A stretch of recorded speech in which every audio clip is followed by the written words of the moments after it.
আমন্ত্রণ দীপ্ত সন্ধ্যা সংবাদে। আপনাদের সাথে আছি আমি ইয়াসমিন সুমনা। শুরুতেই সংবাদ শিরোনাম। নারী সাফ চ্যাম্পিয়নশিপের ফাইনাল শুরু কিছুক্ষণ পর মুখোমুখি হবে বাংলাদেশ ও ভারত। বিভিন্ন সীমান্ত দিয়ে আবারও পুশ ইনের চেষ্টা বিএসএফ এর, শক্ত অবস্থান নিয়েছে বিজিবি। এবার রাজপথের আন্দোলনে ককরোচ জনতা পার্টি, অংশ নিলেন তরুণ ও বিশিষ্ট ব্যক্তিরা।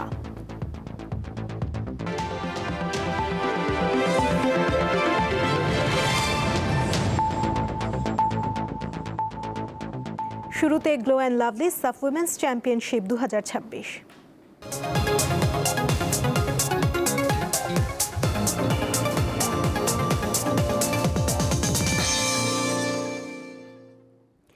নারী সাফ চ্যাম্পিয়নশিপের খবর সংগ্রহ করতে ভারতে অবস্থান করছেন আমাদের সহকর্মী মোহাম্মদ হাসিব। কথা বলবো তার সঙ্গে।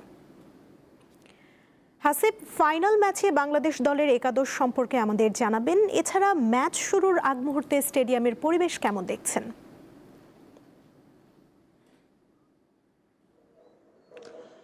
আর কিছুক্ষণ পর ফাইনালের দ্বৈরথ বাংলাদেশ ভারত সাফ নারী ফুটবল চ্যাম্পিয়নশিপের অষ্টম আসরের।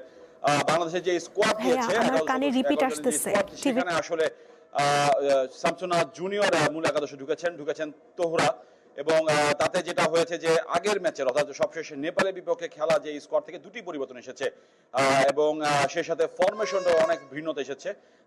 4-4-2 ফরমেশনে আজকে বাংলাদেশ খেলছে। এর আগে যেমনটা ছিল 4-3-2 ফরমেশনে ছিল সেখান থেকে, এবং গোলরক্ষকের জায়গাটা মিলি খান এখনো তার স্থানটা ধরে রেখেছেন, অর্থাৎ গোল পোস্টের নিচে তিনি একমাত্র দলের অতন্ত্র প্রহরী হিসাবে থাকবেন আজকের ম্যাচেও। এবং যে বিষয়টা থাকছে যে ভারতের স্কোয়াডেও বেশ কিছু পরিবর্তন আসলেও সেটি আসলে তাদের ফরমেশনে একেবারে চেঞ্জ হয়নি। তারা সবশেষে ভুটানের সঙ্গে যেই ফরমেশনে খেলেছিল দ্বিতীয় সেমিফাইনাল, সেই ফরমেশনে তারা ধরে রেখেছে। এবং একটা বিষয় যে দর্শক উপস্থিতি, আসলে আমরা পুরো টুর্নামেন্ট জুড়ে দেখেছিলাম যে তেমন একটা দর্শক উপস্থিতি ছিল না। বাংলাদেশের নেপাল যেই প্রথম সেমিফাইনাল হয়েছে সেখানে আমরা শতাধিক দর্শক দেখেছি। আজকে এখন পর্যন্ত খুব একটা দর্শক নেই, যদিও কিছুটা সময় এখনো বাকি রয়েছে ম্যাচ শুরু হতে। আমরা আশা করি যে কিছুক্ষণের মধ্যে হয়তো দর্শকের উপস্থিতি আমরা দেখতে পারবো। তবে স্টেডিয়ামের নিরাপত্তা, স্টেডিয়ামের পরিবেশ আগের সবগুলো ম্যাচের থেকে অনেকটাই ভিন্ন, যেহেতু এটা ফাইনাল শিরোপা নির্ধারণে। কিছু কিছু দর্শক এসেছে, ভুজেলা আওয়াজ কিছু শুনতে পাচ্ছেন আমার ঠিক পিছনে। স্টেডিয়ামে খেলোয়াড়রা কিছুক্ষণ আগে তাদের সবশেষ ওয়ার্ম আপটা করে নিয়েছে, তারা তাদের গ্রিন রুমে চলে গিয়েছে। কিছুক্ষণ পরে খেলা শুরু হবে, তারা পুরোপুরি প্রস্তুতি নিয়ে মাঠে নামবে, এবং শেষ মুহূর্তে টিম মিটিং, খেলার ফরমেশন সবটাই আসলে শেষবারের মতো নিজে থেকে প্রস্তুতি নেওয়ার একটা সুযোগ আসলে বাংলাদেশের নারী দলের সামনে। এবং এই সাফের এই শিরোপা যদি বাংলাদেশ জিতে পারে তাহলে হবে তাদের টানা তৃতীয় শিরোপা। ভারতের জন্য হবে 6 বছর পর শিরোপা পুনরুদ্ধারের একটি সুযোগ। সেটি আসলে দুদলই কেউ হারাতে চায় না, এবং সেটার জন্য তাদের সর্বোচ্চটা নিংড়ে খেলার প্রতিশ্রুতি রয়েছে দুদলের খেলোয়াড়দের। সুমনা। হাসিব, ধন্যবাদ আপনাকে। ভারতের সীমান্তরক্ষী বাহিনী বিএসএফ এর অবৈধ পুশিনের বেশ কয়েকটি অপচেষ্টা প্রতিহত করেছে বর্ডার গার্ড বাংলাদেশ বিজিবি। দেশের বিভিন্ন সীমান্ত এলাকায় গত 24 ঘন্টায় এমন অন্তত 8টি পুশিনের চেষ্টা প্রতিহত করা হয়। বাংলাদেশের হিসেবে প্রমাণ ছাড়া কাউকে গ্রহণ করা হবে না বলে জানায় বিজিবি। পঞ্চগড়ের সদর উপজেলার বড়বাড়ি সীমান্তে শুক্রবার ভোরে 10 জনকে পুশ ইন করার চেষ্টা করে বিএসএফ। প্রবেশ করতে না পারায় এক পর্যায়ে 3 শিশু, 2 নারী এবং 5 জন পুরুষের স্থান হয় শূন্যরেখায়। ঘটনার পর থেকেই সতর্ক অবস্থানে বর্ডার গার্ড বাংলাদেশ বিজিবির সদস্যরা। 28 ঘন্টা থেকে এইভাবে সারাটা রাত এই যে বৃষ্টিটা গেছিল তাদের উপর দিয়ে চলে গেছে। এটা ছোট ছোট বাচ্চা, আর এদের খাওয়ার কোনো ব্যবস্থা নাই, থাকার কোনো ব্যবস্থা নাই, পানির মধ্যে তারা বসে আছে। আমাদেরও মায়া লাগতেছে, তা আমাদের তো অসহায়, আমরা কি করব? পাবলিক আছে এলে তো অত্যাচার শুরু করেছে। আজকে আমরা সারাদিন ঘুমাতে পারি। আমরা বাংলাদেশের সরকার হোক আর ভারতের সরকার হোক, ওরাও তো মানুষ। বিষয়টি নিয়ে বিজিবি ও বিএসএফ এর মধ্যে একাধিক পতাকা বৈঠক হয়। আমি তাদেরকে বলেছি যে তোমরা তাদেরকে অবৈধভাবে এখানে ফেরত পাঠিয়ে দিয়েছো। এরা বৃষ্টির মধ্যে ছিল, গতকাল বজ্র হয়েছে, এটা ইনহিউম্যানিটেরিয়ান। তো তারা বলেছে যে তাদের হাইকোর্টের সাথে কথা বলবে, বাট আমরা এই পজিশনে অনর। মেহেরপুরের তেঁতুলবাড়িয়া সীমান্ত দিয়ে 6 জনকে পুশ ইনের চেষ্টা করে বিএসএফ, কিন্তু বর্ডার গার্ড বাংলাদেশ বিজিবির প্রতিরোধে ওই 6 জন প্রবেশ করতে পারেনি। এদের মধ্যে 3 জন পুরুষ, 2 জন নারী এবং 1 শিশু রয়েছে। পটের জন্য দেখতে পারে না, পটের মধ্যে চলে আসে এরা। গ্রাম মহলবাসী সবাই পাহারায় আছে। এছাড়া শুক্রবার লালমনিরহাটের 3টি সীমান্ত পয়েন্ট দিয়ে 33 জনকে পুশ ইনের চেষ্টা ব্যর্থ করে দেয় বিজিবি। এর মধ্যে তিস্তা ব্যাটালিয়নের বড়খাতা সীমান্তে 11 জন, পাটগ্রামের 65 বাড়ি সীমান্তে 10 জন এবং আদিতমারী উপজেলার দিঘলটারি দুর্গাপুর সীমান্ত এলাকায় 12 জন ছিলেন। নওগাঁর সাপাহার সীমান্ত এলাকা দিয়ে নারী, পুরুষ ও শিশু সহ 17 জনকে পুশ ইনের চেষ্টা চালিয়েছে বিএসএফ। শনিবার সকাল 7:30টার দিকে সাপাহার উপজেলার হাপানিয়া সীমান্ত এলাকায় এ ঘটনা ঘটে। সাদিয়া চৌধুরী, দীপ্ত, বার্তা কক্ষ। আদ্দিন হাসপাতালকে দেয়া কারণ দর্শানো নোটিশের জবাবে সরকার সন্তুষ্ট না হলে আইন অনুযায়ী ব্যবস্থা নেওয়া হবে বলে জানিয়েছেন স্বাস্থ্যমন্ত্রী। তবে হাসপাতালটির আইনজীবীদের দাবি, লাইসেন্স বাতিলের নোটিশ বেআইনি। শিশু মৃত্যুর ঘটনায় দায়িত্বে অবহেলার জন্য 2 জনকে সাময়িক বরখাস্তের কথা জানান তিনি। দেশজুড়ে আলোচিত ও মর্মান্তিক এক ঘটনা, রাজধানীর মগবাজারে আদ্দিন হাসপাতালে 6 নবজাতকের মৃত্যু। যা নিয়ে স্বাস্থ্য অধিদপ্তরের তদন্ত প্রতিবেদনে উঠে আসে হাসপাতালটির নানা অব্যবস্থাপনার চিত্র। এমন বাস্তবতায় নিজেদের পক্ষে বিভিন্ন যুক্তি তুলে ধরছে হাসপাতালটি। কর্তৃপক্ষের নিয়োগ করা আইনজীবী শনিবার সংবাদ সম্মেলনে জানান, ক্ষতিপূরণ দেয়া হবে ভুক্তভোগী পরিবারগুলোকে। আর ঘটনার দায়ে বরখাস্ত করা হয়েছে 2 জনকে। ভুক্তভোগী পরিবারের কোনো সদস্য অর্থাৎ মা, বাবা কিংবা ভাই বোন যতদিন জীবিত থাকবেন তারা আদ্দিন হাসপাতালে সকল রোগের ফ্রি চিকিৎসা পাবেন, ঔষধ ব্যতীত।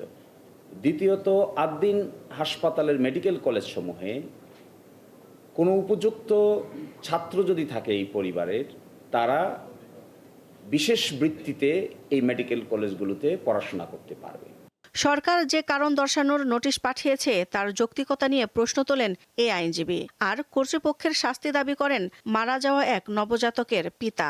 আমরা অলরেডি মামলা করেছি এবং আমরা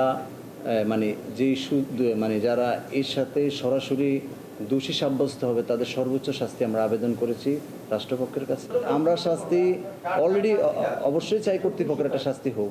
আদ্দিন হাসপাতালকে তারা 72 ঘন্টার ভিতরে কারণ দর্শাতে বলেছেন যে কেন হাসপাতালের লাইসেন্স ক্যান্সেল করা হবে না। এই মর্মে আগামীকাল বিকাল 5টার ভিতরে কারণ দর্শানোর জন্য চিঠি পাঠিয়েছে। ওটা যেহেতু একটা লিগ্যাল প্রসেস, এটি হাসপাতাল কর্তৃপক্ষ লিগ্যালি মোকাবেলা করবে। ওই ঘটনায় সরকারের অবস্থান কড়া বলে জানান স্বাস্থ্যমন্ত্রী। শনিবার সাংবাদিকদের প্রশ্নের জবাবে সাফ জানিয়ে দেন, কোনো ধরনের অনিয়ম সহ্য করা হবে না। আমরা রিপোর্ট পেয়েছি, বিকালের ভিতরে আমরা একটা এর সিদ্ধান্ত নেব। আমরা আইনানুগভাবে সকল দিক বিবেচনা করে গতকাল বিকালে তাদের অফিসে আমরা নোটিশটা নিয়েছি। আগামীকাল রবিবার বিকালের মধ্যে এরা উত্তর দিতে হবে কেন তাদের লাইসেন্স বাতিল করা হবে না। গত 27 মে আদ্দিন হাসপাতালে একসঙ্গে 6 নবজাতকের মৃত্যু হয়। আইনানুগভাবে যতটুকুন পর্যন্ত যাওয়া দরকার। দিলশা দানি, দীপ্ত সংবাদ, ঢাকা।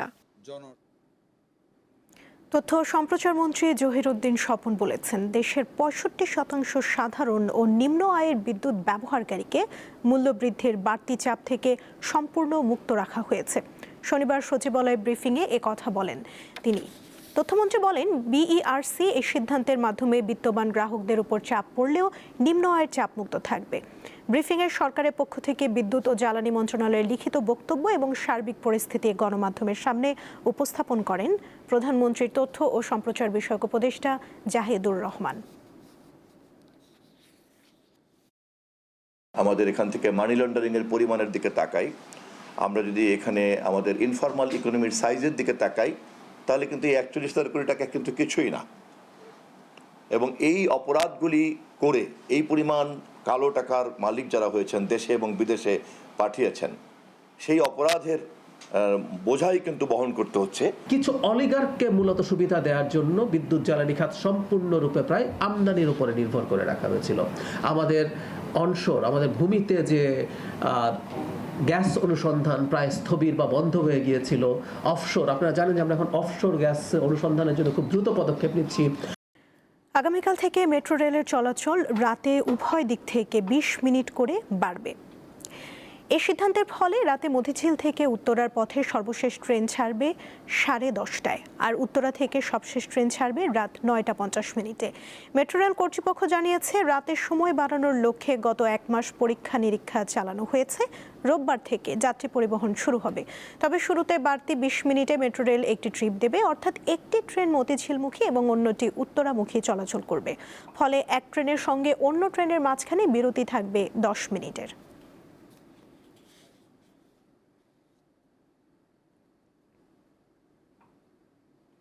সুদানে দায়িত্ব পালনকালে নিহত 6 বাংলাদেশি শান্তিরক্ষীকে মরণোত্তর জাতিসংঘের মর্যাদাপূর্ণ দাগ হামারশোল্ড পদকে ভূষিত করা হয়েছে। স্থানীয় সময় শুক্রবার নিউ ইয়র্কে জাতিসংঘ সদর দপ্তরে আন্তর্জাতিক জাতিসংঘ শান্তিরক্ষী দিবস উপলক্ষে আয়োজিত এক অনুষ্ঠানে তাদের এই সম্মাননা প্রদান করা হয়। সংস্থার মহাসচিব অ্যান্টনিও গুতেরেস নিহত শান্তিরক্ষীদের পদকগুলো জাতিসংঘে বাংলাদেশের স্থায়ী প্রতিনিধি রাষ্ট্রদূত সালাউদ্দিন নোমান চৌধুরীর হাতে তুলে দেন। আন্তর্জাতিক শান্তি ও নিরাপত্তা প্রতিষ্ঠায় তাদের সাহস, আত্মত্যাগ এবং নিষ্ঠার স্বীকৃতি স্বরূপ এই সম্মাননা প্রদান করা হয়। 2025 সালের 13 ডিসেম্বর জাতিসংঘের পতাকা তলে দায়িত্ব পালনকালে এক ড্রোন হামলায় নিহত হন বাংলাদেশের ওই 6 জন শান্তিরক্ষী।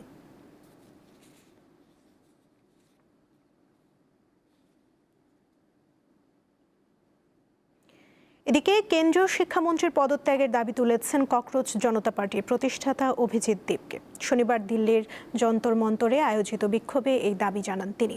ভারতের কেন্দ্রীয় শিক্ষামন্ত্রী ধর্মেন্দ্র প্রধানের পদত্যাগের দাবিতে আয়োজিত এই বিক্ষোভে অংশ নিতে যুক্তরাষ্ট্র থেকে ভারতে আসেন সিজেপির প্রতিষ্ঠাতা অভিজিৎ দীপ। সেখানে তিনি আরও বলেন, অনেকে কারাবাসের ভয়ে আপোষ করেছেন, নিজেদের বিকিয়ে দিয়েছেন, কিন্তু এই দেশের ছাত্র যুব সমাজ বিকিয়ে যায়নি। সিজেপির বিক্ষোভে অংশ নেওয়া অধিকাংশই ছিলেন স্কুল কলেজের শিক্ষার্থী এবং তরুণ পেশাজীবী। অনেককে তেলাপোকার মুখোশ পরে এবং হাতে ফুল নিয়ে কর্মসূচিতে অংশ নিতে দেখা যায়। শিক্ষা সংস্কার ও জলবায়ু কর্মী সোনম ওয়াংচুকও বিক্ষোভে যোগ দেন। তিনি বলেন, দীপককে গ্রেপ্তার করা হলে তিনি 6 সপ্তাহের অনশন কর্মসূচি পালন করবেন। বিক্ষোভে সম্ভাব্য উত্তেজনা এড়াতে 6 জনকে দিল্লি পুলিশ আটক করেছে বলে জানিয়েছে দ্য হিন্দু।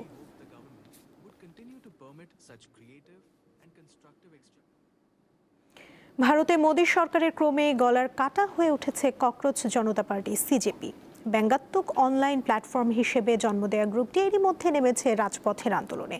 তরুণদের মাঝে তুমুল জনপ্রিয় সিজেপির সঙ্গে প্রতিনিয়ত যুক্ত হচ্ছেন বিশিষ্ট ব্যক্তিরাও।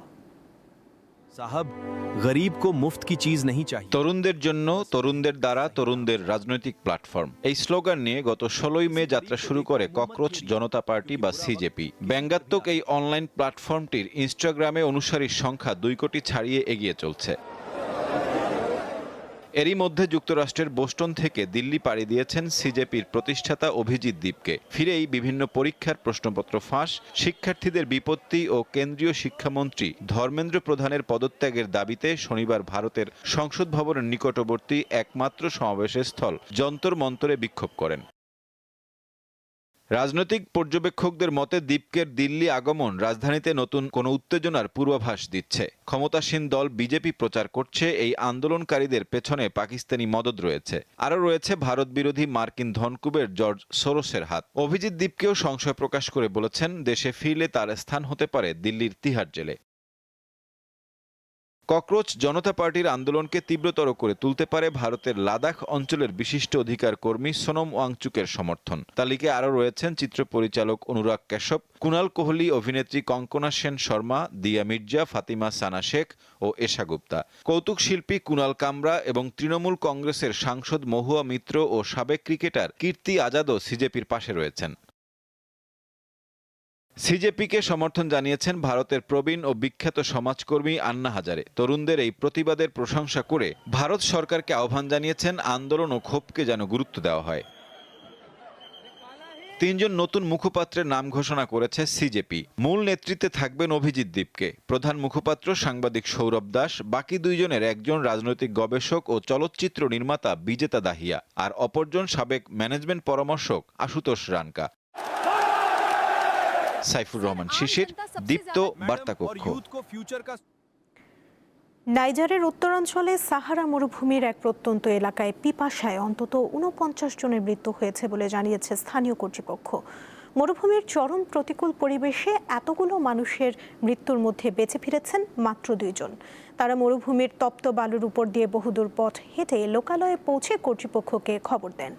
বিবিসির খবরে বলা হয়, একটি ট্রাকে করে আরোহীরা একটি মুসলিম ধর্মীয় উৎসব শেষে মালি থেকে নিজ দেশে ফিরছিলেন। পথে মরুভূমির এক প্রত্যন্ত এলাকায় ট্রাকটি বিকল হওয়ার পর এক পর্যায়ে পিপাসায় এতগুলো মানুষের মৃত্যু হয়।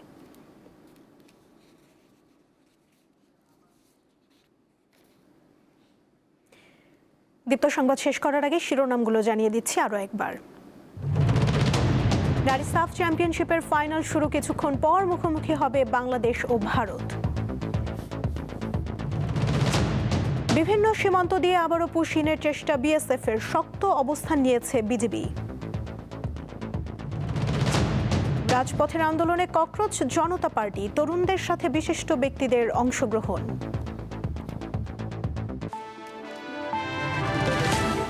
এই ছিল এখনকার মতো। এরপর রাতের সংবাদ দেখার আমন্ত্রণ জানিয়ে শেষ করছি। এতক্ষণ সঙ্গে থাকার জন্য ধন্যবাদ সবাইকে।